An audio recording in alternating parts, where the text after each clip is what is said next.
Përshëndetje shikues të nderuar të emisionit Provita. Siç po vëreni dhe ky emision po realizohet në terren, më saktë në Struk. Çfarë t'ju them shikues të nderuar, unë dhe kameramani ynë Valoni këtu patë mundësi të qëndrojmë 4 ditë në mesin e mjekëve, mjekeshave dhe studentëve, pse jo specializantëve, por edhe fushave të ndryshme të mjekësisë. U takuam me ta, biseduam, morëm informacione risi, po normal nuk patëm mundësi t'i xhirojmë gjithë ata.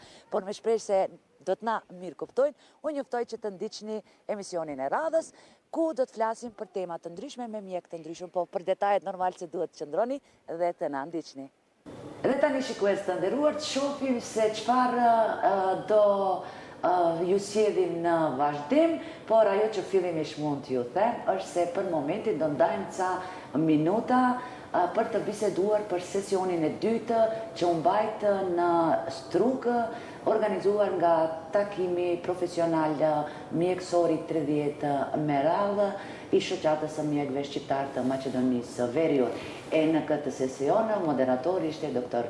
Irfan Ismaili, pulmolog, nga i cili fillimisht do mësojmë se cilat ishin temat nga kjo fushë që u trajtuan nga kolegët e tij, por edhe nga vedaj, e më pas do të shohim se çfarë kredo mund t'ju sjellim dhe e cili mjek mund ta sigurojmë që të na ndanë ca informacione edhe neve si shikues të emisionit Provita, e që kanë të bëjnë me temën e smundjeve pulmonare, por për t'i dëgjuar gjitha këto normal se do të qëndroni dhe t'jeni pjesë edhe ju e emisionit Provita. Doktor, faleminderit, fillimisht ndatë kohë, e di që keni shumë obligime si ju si gjithë mjekët këtu, po ja që edhe ne po e kryim punën dhe obligimin tonë, që e bëjmë me kënaqësi gjithë një. Ju dëgjuam se patët ligjerata që kishin të bëjnë me smundjet pulmonare. Ju, nëse nuk gaboj, e patët temën që ka të bëjnë me fibrozën cistike.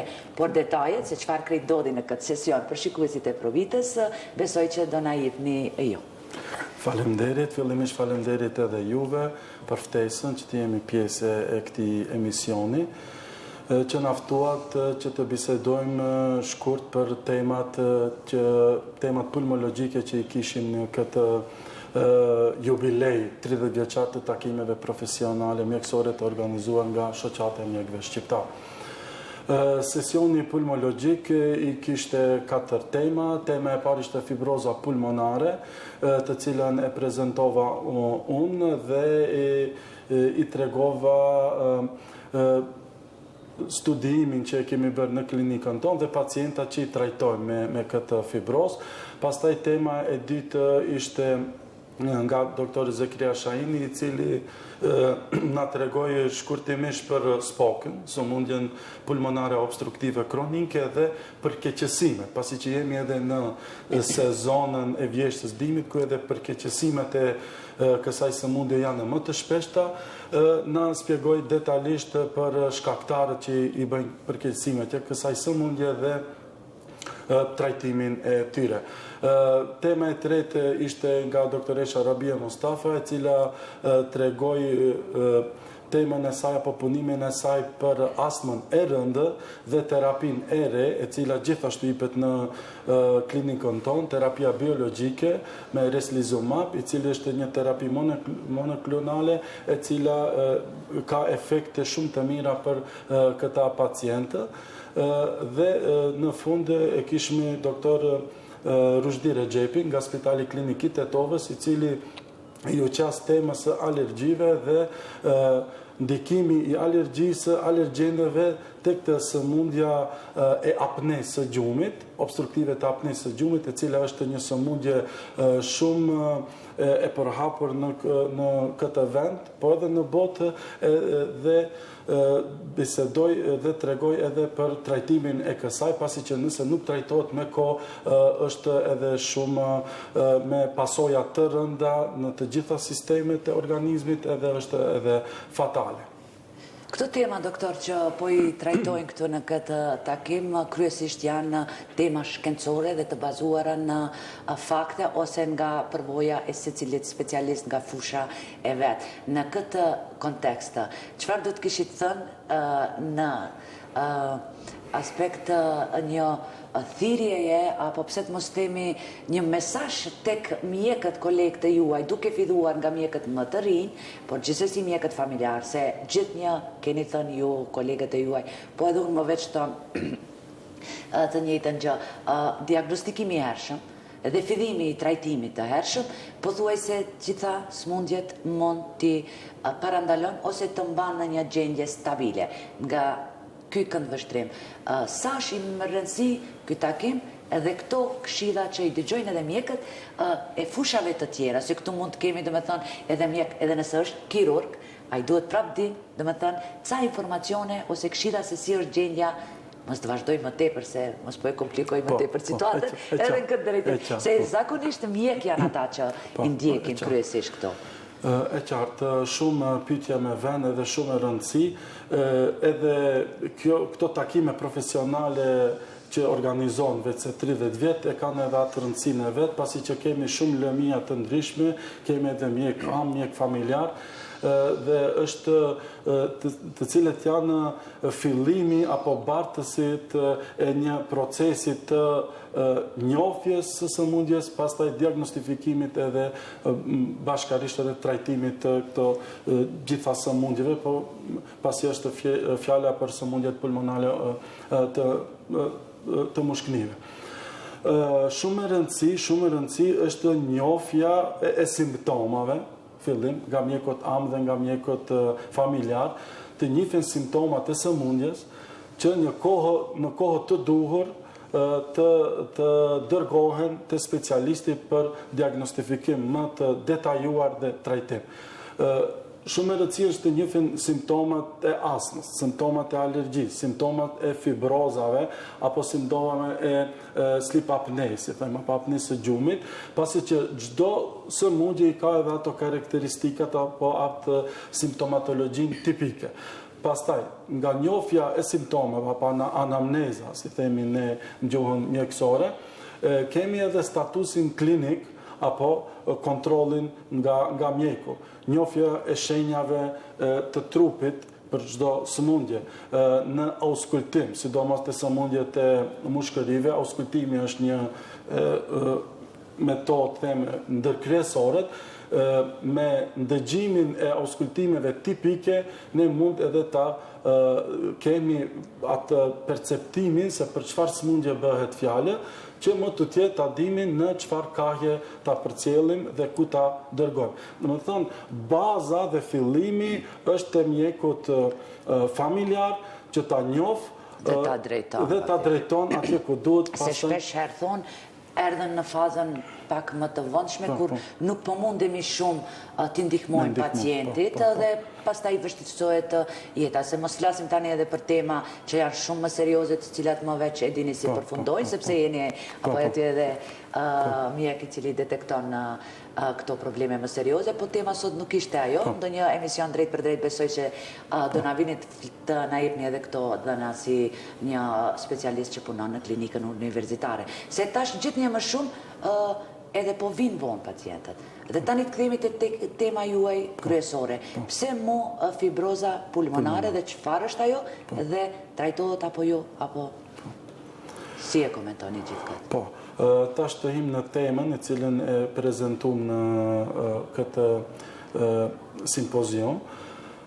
Tema fibroza pulmonare. Fibroza pulmonare janë një grup shumë i madh i sëmundjeve, sipas literaturës mbi rreth 200 sëmundjeve, të cilat ose sëmundjet intersticiale ne i themi, të cilët bëjnë një inflamacion në ndezje të indit të mushkërive dhe ndryshimin e parenkimës së mushkërive, të themi më thjesht, indin sungjeros që e ka mushkënia, e ndryshon me ind lidhor apo me ind fibrotik. Do me thënë kemi një ndryshim strukturës së mushkërive, edhe kjo kemi disa lloje të këtyre sëmundjeve, si që janë të sëmundjet sistemike apo autoimune, të cilat japin si pasojë apo si fenomen sekundar fibrozat. Kemi edhe fibrozat primare, një ndër ato është edhe fibroza idiopatike, që bisedum sot në këtë takim, e cila është me shkak të panjohur.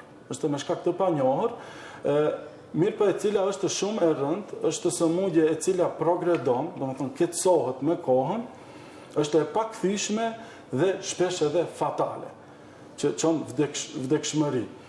Sa i përket faktorëve të cilët njihen edhe si faktor... Si shkaktar. Se tani edhe ca informacione për shikuesit e provitës që eventualisht mos dash zoti po jaqa. Leti vërin, leti dëgjojnë shenjat edhe shkaktarët. Si shkaktar, po. Fillojmë për të shkaktar. Si thash në fillim, është një sëmundje idiopatike që do të thotë pa shkaktar të njohur. Mirë, po kemi faktor të rrezikut. Një ndër ato është pirja e duhanit, i dajme në grupën e faktor të mjedisit, ndoqja e ajrit, edhe ambienti ku punon pacienti apo personi.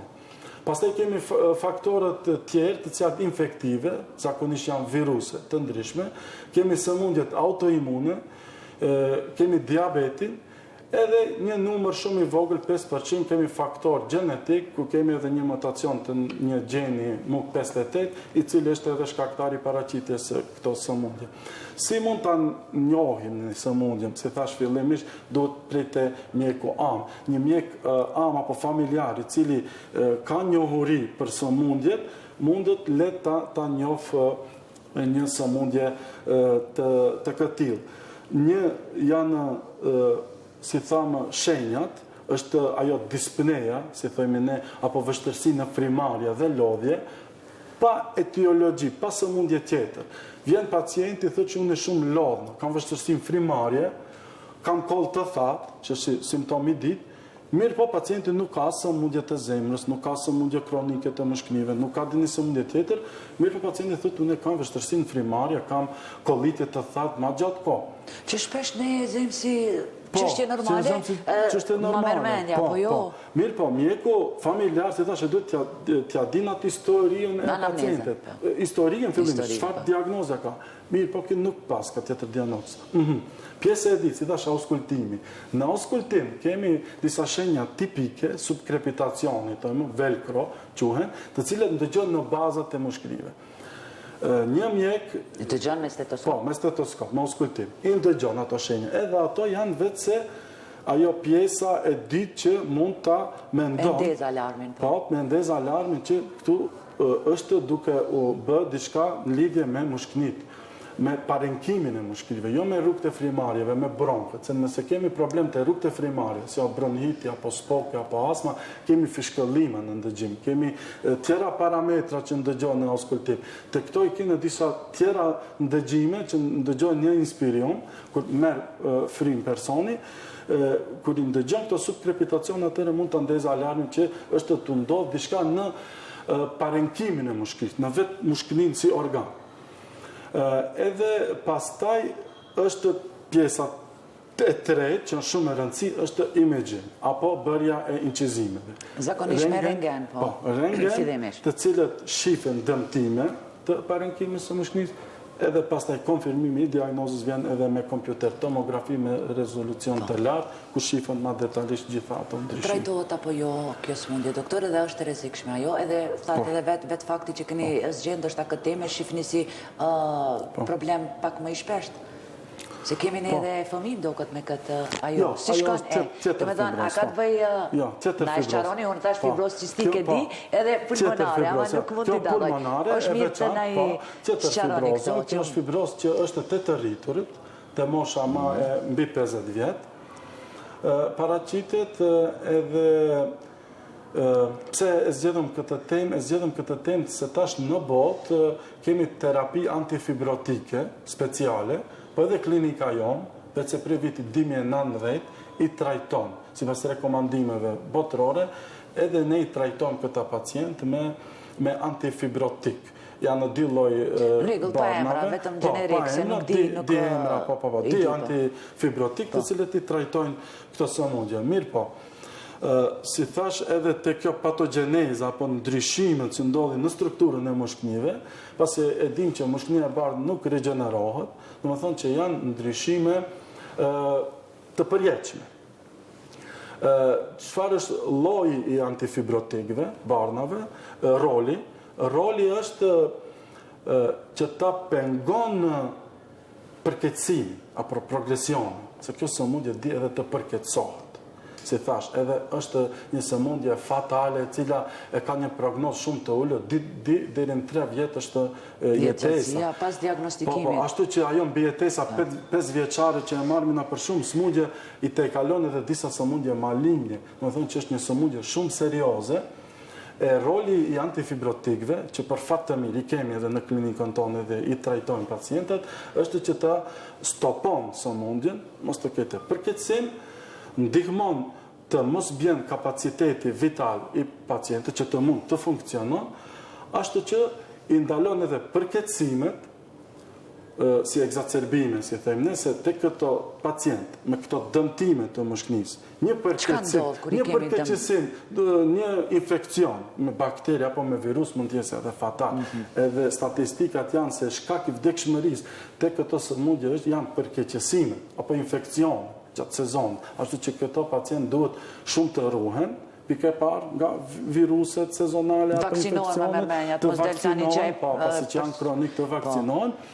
Edhe antifibrotik ilaçi, si thash, e parandalon këtë përkeqësim, e mbron, e ka të rolin e vetë që e mbron që mos të ketë përkeqësim. Një pacient me këtë diagnozë, por në fazë, të me thonë, të diagnostikuar pak më vonë, që do të në gjenje më të rëndë si duket, që të kem parasysh pak se për çfarë po flasim, se ndoshta në kushte normale do ju ftoja drejt për drejt, do mirë ca foto, por tani edhe unë po i shfrytëzoj rastin, besoj që edhe shikuesit e kuptojnë, se unë këto jam në mesin e qindra mjekëve dhe nuk po mundem vetë funksionoj që gjitha ato që duhet t'i kem, po me rëndësi, mesazhi, porosia, informacioni të dërgohet tek shikuesit e Provitës. Po, shifre, këto pacient fazë më të, se në fazën, kemi 3 faza, e lejtë, e mesme dhe rënd, zakonisht ne është kjo sëmundje subdiagnostifikuar, duke marrë parasysh gjitha rrethonat.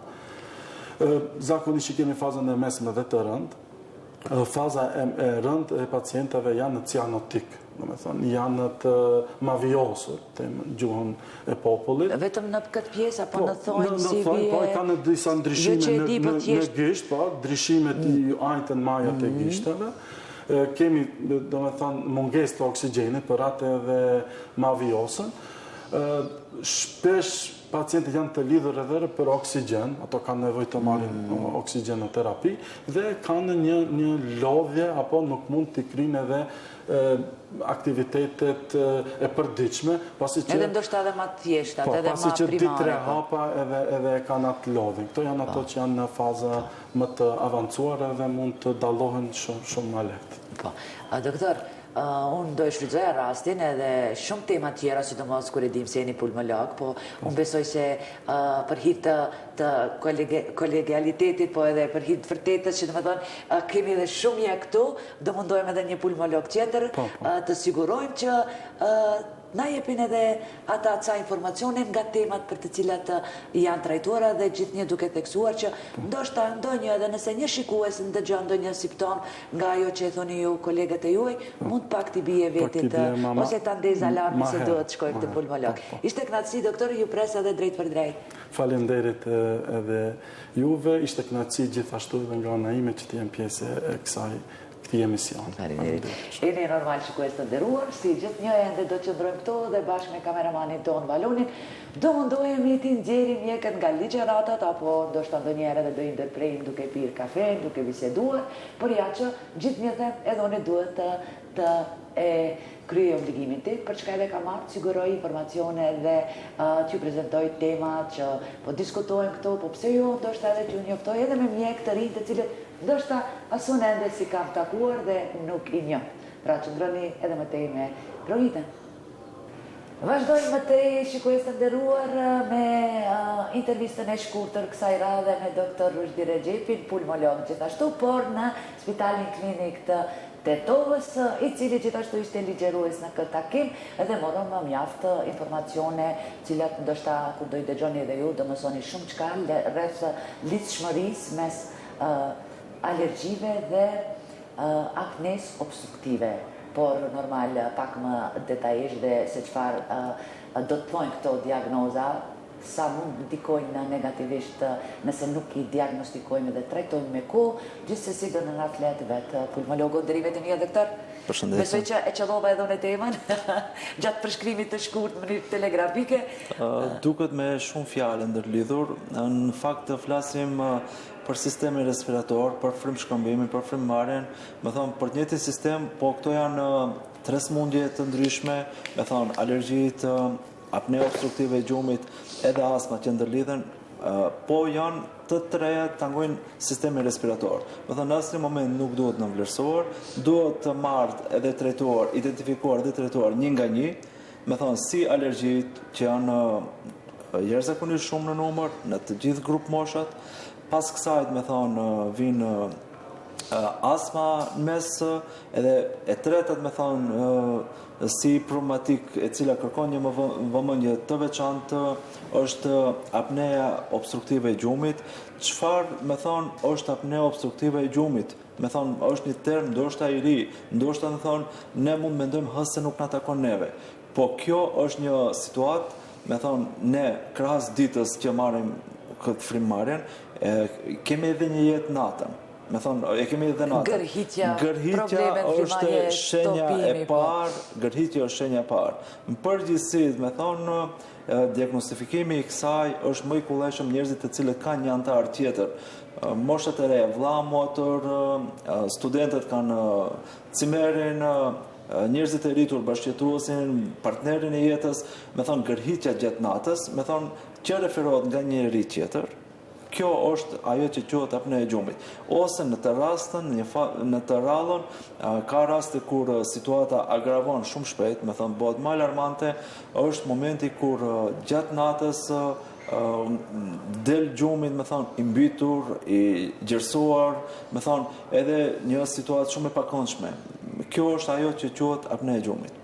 Edhe një pauzë, nëse nuk gaboj, mund të jetë gjatë frymëmarrjes me disa sekonda. Realisht janë 10 deri 30 pauza, me thonë të cilat janë deri 20 sekonda, deri 30 sekonda brenda orës. Me thonë llogaritë nëse bëjmë nëse matim të gjumin, me thonë në 8 orshin, jo në gjithë 8 orshin, por kryesisht në fazën e parë të gjumit të thellë, me thonë paraqitet e para gërhiqja, e para paraqitet gërhiqja, këto gërhiqjet janë ciklike, janë 20-30 brenda një orës, edhe janë shumë, do me thonë se dim që oksigjeni është primar për funksionimin e trunit. Momentin që paraqitet një hipoksi, një shtim i dioksidit karbonit, i cili është produkt që organizmi jon e hedh jashtë dhe merr oksigjenin e pastër, kjo, me thonë, llogaritë komanda kryesore e trunit ngelet pa oksigjen. Që ngelet pa oksigjen, me thonë, fillojnë reperkusioni mbi të gjithë organet. E para, e dyta, pastaj, me thonë, duhet mendojmë për sistemin kardiorespirator, që nuk e ndaj kullaj, me thonë, nuk mund themi pulmologjia me njën, kardiologjia me njën. Multidisciplinare, është multidisciplinare, është situatë e cila tankon të dy organet. Momentin që nuk ke një frymshkëmbim si duhet, do vihet në siklet edhe zemra. Me thonë llogaritët që 1/3 e problematikave fillestare kardiologjike janë respiratore, edhe 1/3 e problematikave respiratore fillestare janë kardiologjike. Nuk ka mundësi, me thonë, të bëhet një evaluim vetëm nga njëri specialitet i një pacienti. Është rrugës që të di specialitetet, të japin hakun punës vete edhe të ketë një mbarvajtje. Jo çdo hipertension, me thonë, është me origjinë të panjohur. Është mirë që të shohim edhe shëndetin respirator. Hipertensioni është i pari edhe kryesisht tek meshkujt, i cili ndërlidhet me apnen obstruktive të gjumit. Më merr mendje që çdo i dyti gërhet natën, doktor. Realisht 25% e popullsisë madhore, me thonë, në rang bote vuan nga apnea obstruktive e gjumit. Por vendet ndahen vendet e para, vendet e dyta dhe vendet e treta, mbas të zhvillimit. Ne takojmë te vendet e dyta, me thonë, nuk është shumë int mendosh për një situatë e cila llogaritet që është nuk është te këto ataket e para, nënvlerësohet, me thonë, me rritjen e vetdijes, me rritjen e resurseve shëndetësore që ofron shoqëria, me thonë, kjo është te problematikat e para në bote. Në perëndim, besoj se një moshë madhore, një burr mbi 50 vjeç, me një diametër më të trashë të qafës, me një obezitet, me thonë nuk vazhdon as lënia e qarkullimit, po nuk bën një test të apnes së gjumit. Me thonë kjo është edhe në rajon shumë funksionale, po ju sjell një shembull, me thonë në Serbi, me thonë njerëzit kanë hall për të vazhduar lënien e qarkullimit për shkak se vujnë nga apnea obstruktive e gjumit. Po sa të mund merr gjumi edhe gjatë vozitjes apo jo? Apnea dhe cilat janë problematikat. Problematika gjumi është ai që neve na relakson, mbyllim ditën. Por llogaritë kush është makthi më i madh? Ngrihesh mëngjes i lodhur, jo i koncentruar, pa humor. Me thonë kjo është ajo që natën nuk e bën një gjumë si duhet. Njerëzit të cilët vujnë nga apnea obstruktive e gjumit, pjesën e ditës e kanë më të kolleshme sa pjesën e parë. Fillimin e kanë më të vështirë. Me thonë ka ra më i çlodhur se sa që është ngritur mëngjes, më i lodhur, më i raskapitur.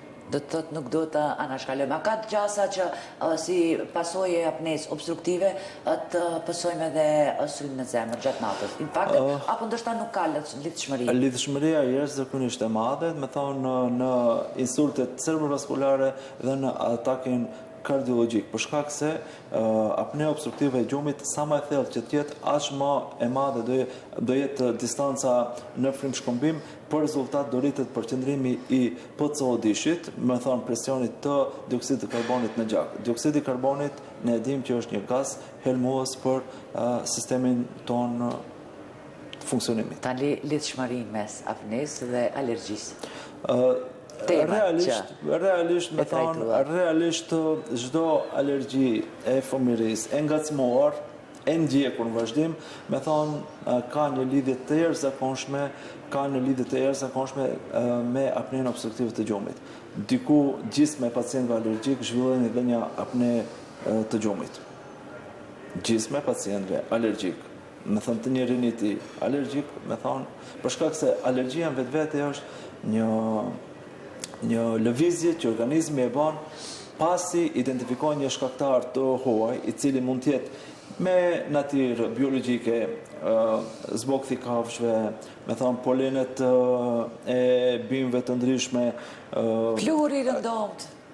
Pluhuri rëndomt, gjitha këto janë alergjen të cilët organizmi jon identifikon, mundohet i konservoje, zhvillon një inflamacioni ku zhvillohet në zgafrën e hundës. Çfarë do bëhet aty? Do modifikohet struktura, do ketë një ojtje, me thonë me ojtjen do prishet rrima ajri nuk do jetë si duhet, me thonë pas ojtjes do vihet, me thonë edhe fazat inflamacionit, me thonë do krijohet një lëng, do rritet permeabiliteti vaskular, do kemi një vatër, me thonë llogaritë, do kemi një vatër super të suksesshme për shtimin e bakterieve dhe virusëve ambiental. Për shkak se hunda tani ka lagështinë e dur, ka temperaturën e dur, edhe ka dhe lagështinë, vendi ku do ngjiten në mukosë, momentin që ne prishim strukturën, me thonë, hymjen e frymëmarrjes, prishet rrima, me thonë, bëhet një zgabër e përshtatshme për rritjen e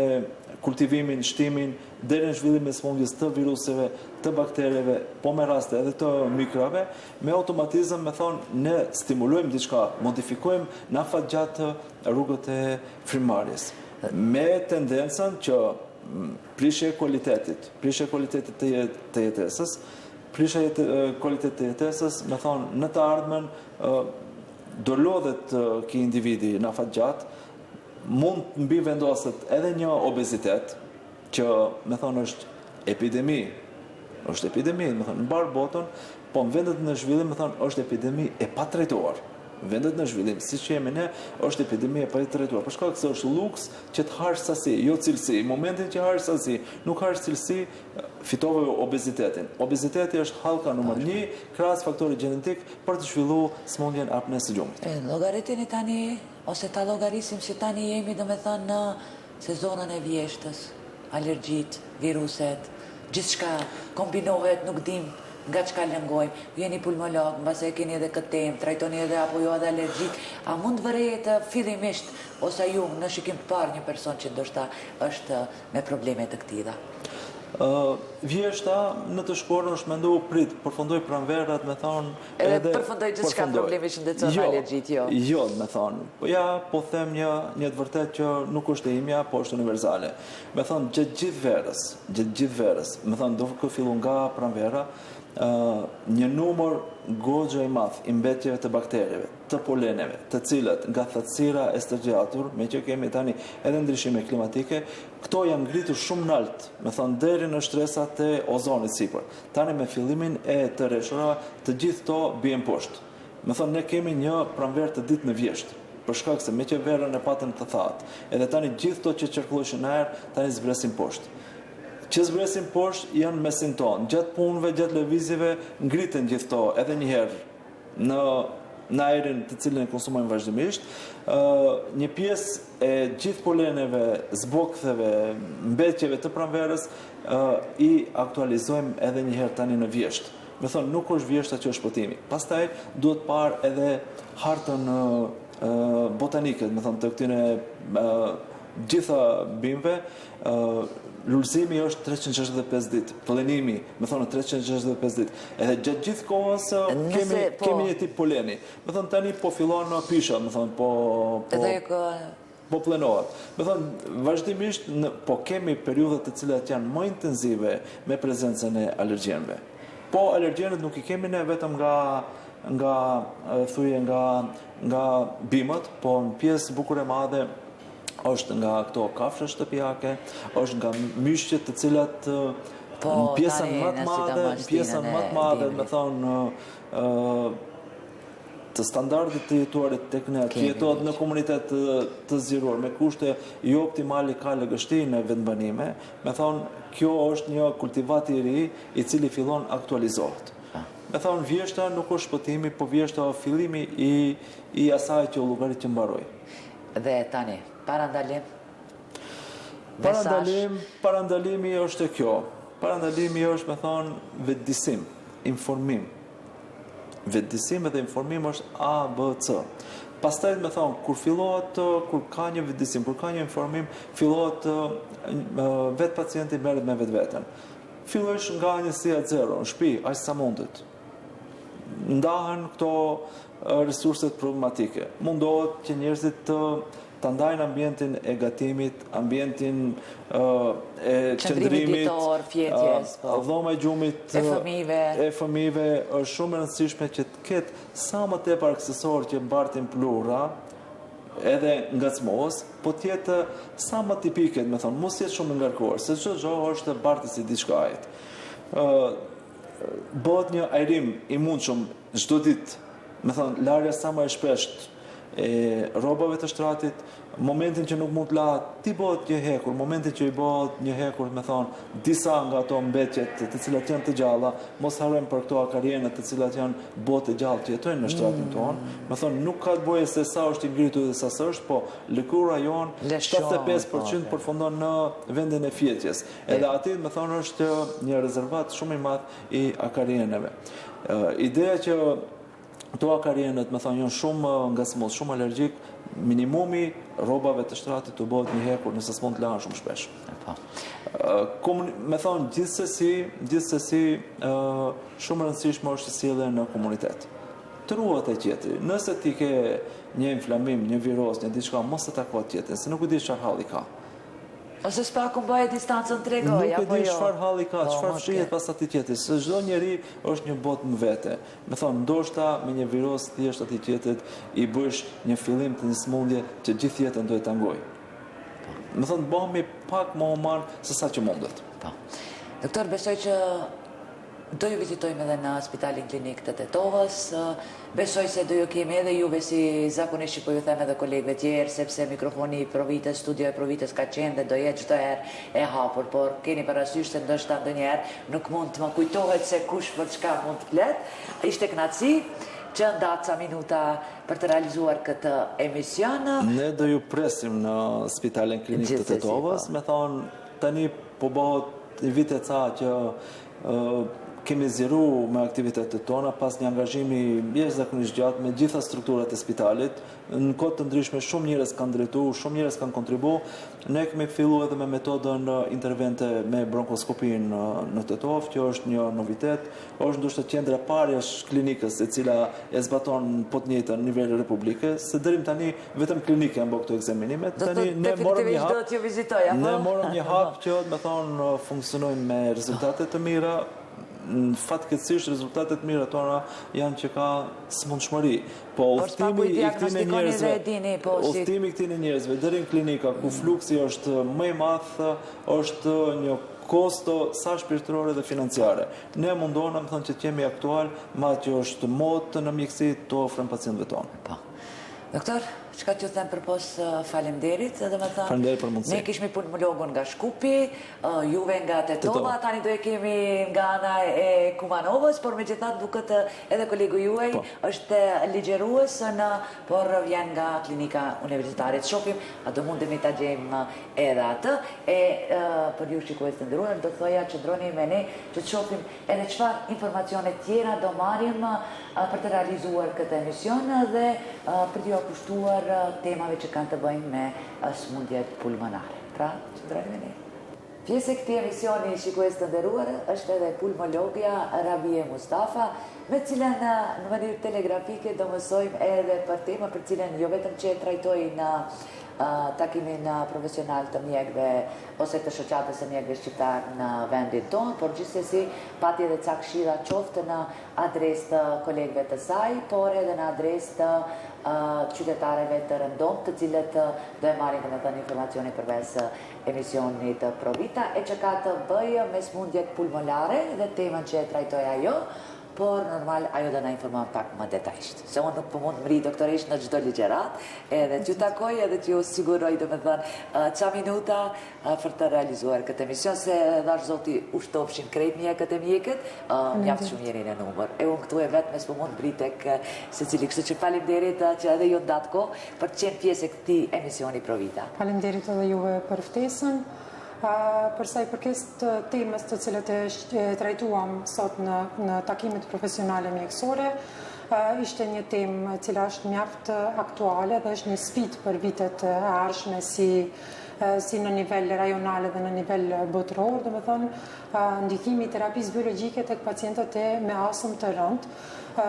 Është tashmë veç jemi të vetëdijshëm që astma nuk është një smundje e cila është i njëjtë për të gjithë pacientët, domethënë kemi forma të ndryshme të astmave dhe konkretisht në këtë kongres e diskutuam astmën e rëndë eosinofilike dhe rolin e terapisë biologjike e cila mund të ndikojë tek këta pacientë.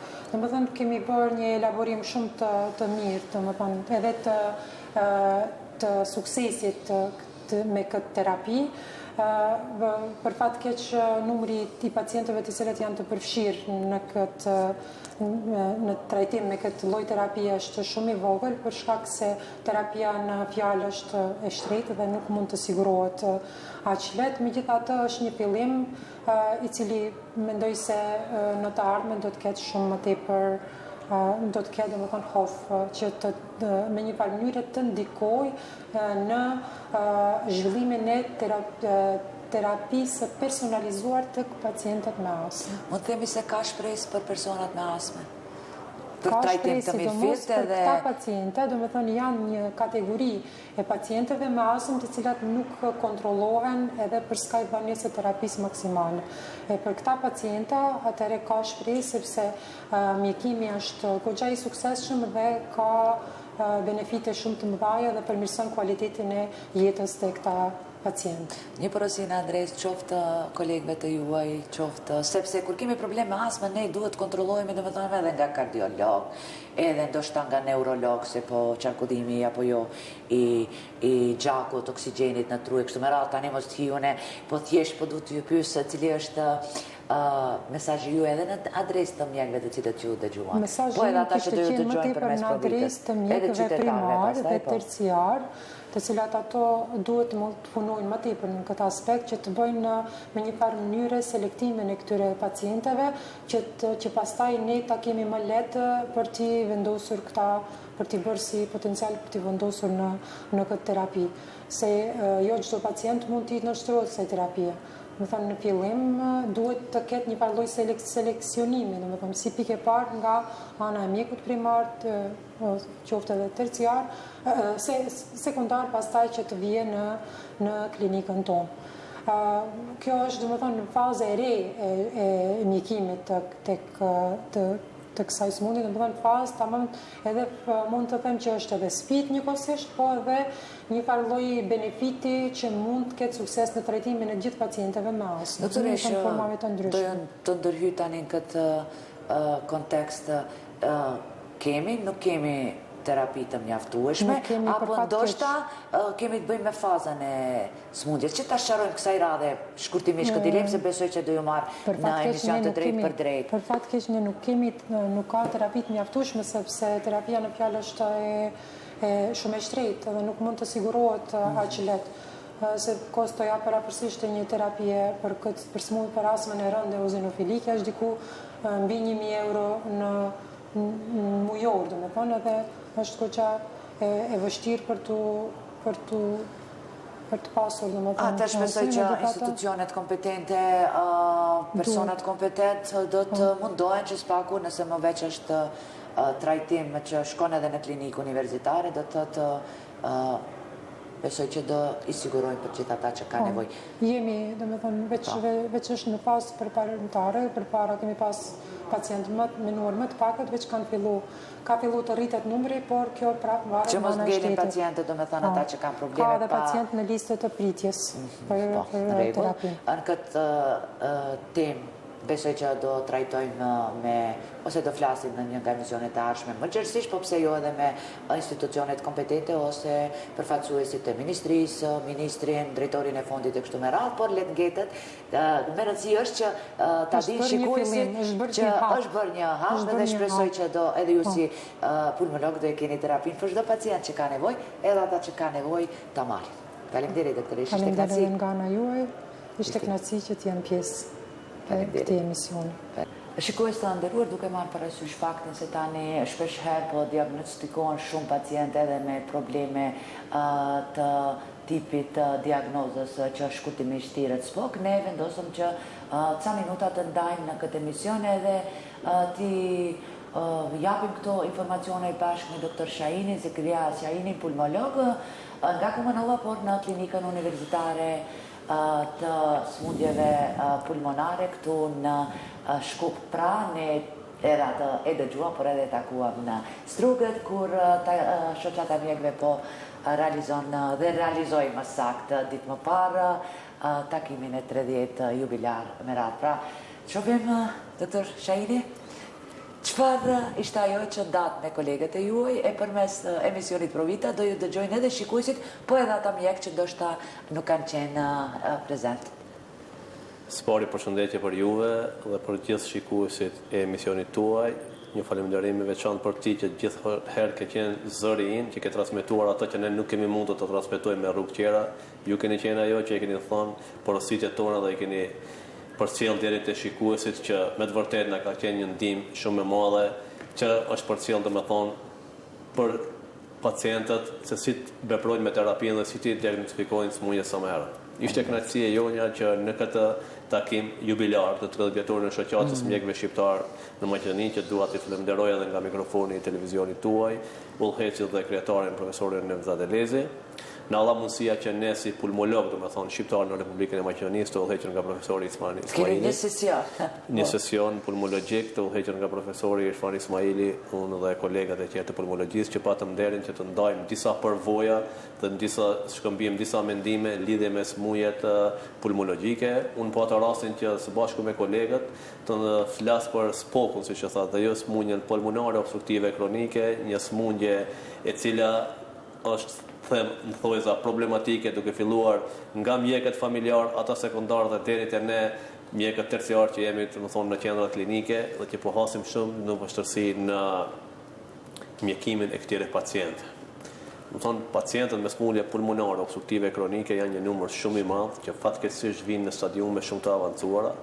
Kjo nuk do të pëlqej duhanxhive që do të thonë se shkaku kryesor i smundjes pulmonare obstruktive kronike në 50% të rasteve është duhani, pastaj vinë edhe faktorët tjerë, domethënë siç janë ndotja e ajrit, domethënë pacientët që punojnë në kushte të rënda, siç janë në miniera, në fabrika dhe kështu, dhe ato janë shkaktarët kryesorë të smundjeve pulmonare kronike. Niveli i mortalitetit fatkeqësisht me pacientë me smundje pulmonare obstruktive kronike është shumë i lartë, domethënë në një vit kemi rreth 386 milion vdekje dhe fatkeqësisht deri në vitin 2060 pritet që ky numër të shkojë në 580 milion. Që do të thotë duhet bëhet një kujdes shumë i madh duke filluar që nga fillimi bëhet diagnostifikimi në kohë, të shihen shkaktarët e rrezikut dhe masandej të veprohet në kohë me marrjen e terapisë që fatkeqësisht pacientët e anashkalojnë terapinë edhe pse nuk është një gjë shumë e madhe për ta bërë një.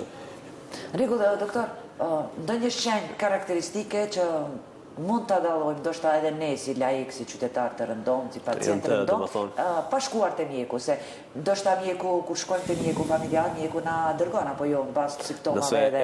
Po këtu po biem ndesh zakonisht kur ndonjëherë fai ngelet e pacienti se nuk shkojnë kontroll, ndonjëherë fai te mjeku pse me kohë se ka diagnostiku dhe të lashet vinë në klinikën universitare kur ndoshta edhe është vonë për ndihmë.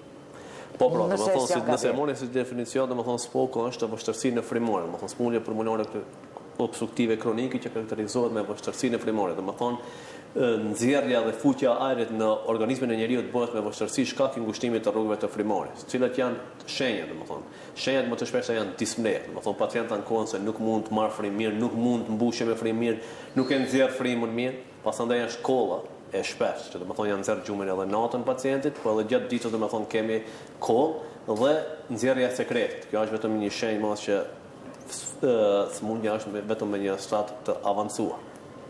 Ashtu siç e tham, domethënë faktorët e rrezikut ata që janë, po pacientët duhet domethënë me një herë kur shfaqen këto shenja të drejtohen deri te mjeku që të kërkojnë ndihmë. Pavarësisht se mjekët domethënë duhet të falenderoj sepse ata e bën një punë të jashtëzakonshme sikurse asnjë mjek tjetër, domethënë përballen me një fluks të madh pacientëve, veçanërisht tani kur kanë ndryshuar edhe kushtet klimatike, domethënë dhe mi fut në stinën e vjeshtës dhe po vjen dimër, domethënë ka shkaktar kryesor, ndotja e ajrit, mjegulla dhe lagështia e ajrit janë faktorët kryesorë që e ndihmojnë smundjen pulmonare obstruktive kronike dhe kemi këto ekzotherbacione siç i themi ne apo përkeqësime më të shpeshta që na çon edhe deri te rritja e numrit të hospitalizimit të pacientëve në klinikë universitare. Se definitivisht edhe mjeku familjar askënd s'mund ta detyron të vijë në ordinancë apo jo.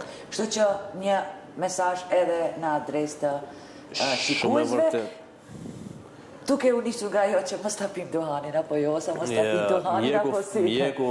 Mjeku familjar është si themi pika e parë e luftës, domethënë me pacientin, fatkeqësisht sepse pacientët tonë neglizhojnë, drejtohen deri te mjeku dhe mjeku i sugjeron që ta lënë cigaren ajo, po që të drejtohen, po pacientët duke neglizhuar ata më jep këtu ilaç edhe këtu nuk duhet të shkoj më lart, duke neglizhuar, po duke u avancuar domethënë smundja, si fillimi mund të jetë shumë më i lehtë, por pastaj përkeqësime njëra pas tjetrës, atëherë vime edhe me një stadium që nuk do të kemi domethënë rikthim të gjendjes së mëparshme të kapacitetit të mushkrive, pacientët detyrimisht atëherë pa pitur as mjekun dhe as mjekun sekondar, domethënë drejtohen deri në klinikë për të kërkuar ndihmë te ne, po atëherë fatkeqësisht jemi me një stadium shumë të avancuar që edhe terapia të cilat do ta marrin pacientët do të jetë më shumë si për terapi për ta mbajtur gjallë pacientin, domethënë për t'i dhënë cilësi më të mirë të jetës, po jo edhe për ta shëruar. Doktor, ishte kënaqësi që kemi në këtë emision si pjesë, ndoshta një intervistë pak më e shkurtër, por në kombinim me kolegët e juaj, u munduam që një emision t'ja kushtojmë këtyre problemeve më të shpeshta pulmonare, sidomos sot tash këto ditë kur e kemi parasysh faktin se më veç filloi stina. Mund të themi edhe e dimit apo jo se. Faleminderit edhe juve, jemi të gatshëm gjithherë që të jemi në shërbim tuaj edhe të pacientëve, se e thash edhe në fillim se jeni zëri që ne përcjellni mesazhin tonë deri te pacientët si askush tjetër dhe besoj që do të jemi edhe shumë takime tjera vetëm që shëndeti i pacientit jetë në rallën e parë, pas gjithë në mënyrë nëpërmes mikrofonit apo nëpërmes mënyrë tjetër që të shkojë në veshjen e pacientit dhe të më në fund të vetëdijsohemi dhe të marrim një rrugë që shëndeti jonë të jetë ashtu siç duhet. Ju faleminderit juve për bashkëpunim, kolegëve të juaj, sepse edhe Provita nuk mund të realizohet pa pas bashkëbisedues apo jo. Kështu që gjithmonë gnaqësi çdo mjek që e njoftojmë, e prezantojmë dhe i marrim këto këshilla nga ju. Faleminderit, sukses dhe shëndet. Faleminderit. Shikues të nderuar, ne munduam që brenda ca orëve të sigurojmë mjek të fushës pulmologjisë për të realizuar një emision dhe për të marrë ca informacione ndoshta pak më të ndryshme nga mjek që kanë ligjeruar ligjerata, do me thënë në tema të ndryshme, por pulmolog, duke shpresuar se sado pak do ju informojmë se cilat janë problemet më të shpeshta pulmonare, sepse jo rastisht edhe këto tema u trajtuan në takimin profesional të mjekëve shqiptar këtu në Strugë, por normal ne besoj se edhe më të tjerë si tani do trajtojmë këtë tema edhe më të tjerë, varësisht se me cilët mjek, por gjithsesi drejt për drejt dhe ndoshta më detajisht. Ju faleminderit që në këtë emision qëndruat me ne. Shifemi në emisionin e ardhshëm. Deri atë, shikues të nderuar, mirëmbëjtje dhe zbatoni rekomandimet e mjekëve, spaku atë sa mundeni, ose tentoni spaku t'i zbatoni ato, se gjithë një këto këshilla që ne si ekipi Provitës mundohemi t'i sigurojmë janë për të ngritve dije, por gjithsesi edhe për të parandaluar sado pak problemet shëndetësore, cilat ndoshta më vonë edhe nuk mund t'i trajtojmë. Kaq.